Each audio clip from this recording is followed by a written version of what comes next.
My life as a prisoner in a Soviet Gulag. They came for me at night. They always did. 3 knocks, boots, a coat pulled over my head. My wife didn't scream. She knew better. Fear had already taught us silence.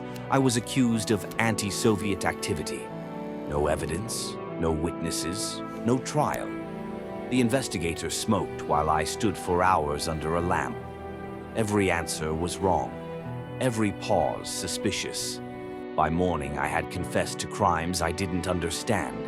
10 years in a labor camp. Without the right of correspondence. The train took us east. Weeks inside wooden wagons meant for animals. 1 bucket for waste. No air, no space to lie down. Men died leaning against one another, frozen stiff by morning. Guards unloaded the bodies like luggage. Nobody stopped counting. When we arrived, the camp rose from the snow like a scar. Barbed wire, watchtowers, dogs, a place built not to correct men, but to erase them. The cold was the first enemy. It stole breath, then feeling, then thought. Work began before sunrise. We cut trees, dug frozen earth, hauled stone until our backs bent permanently forward. Tools broke, bodies broke faster. Food was thin soup and bread weighed like gold. Your ration depended on your output. If you failed the norm, you starved. If you starved, you failed the norm. It was a perfect circle. Men learned to hate the weak because weakness threatened survival. Compassion became a luxury. Still, sometimes someone shared a crumb, a glove, a warning. Those moments felt like rebellion. Trust could kill you. Informers were everywhere.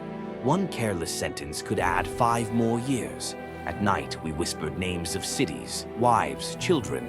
Proof we once existed outside the wire. Winter was the true executioner. -40. Boots cracked, toes blackened and fell away. Men were dragged to work anyway. Some collapsed and never stood again. The snow covered them quietly. Death was common. Mourning was forbidden. Years blurred together. I stopped counting days and counted winters instead.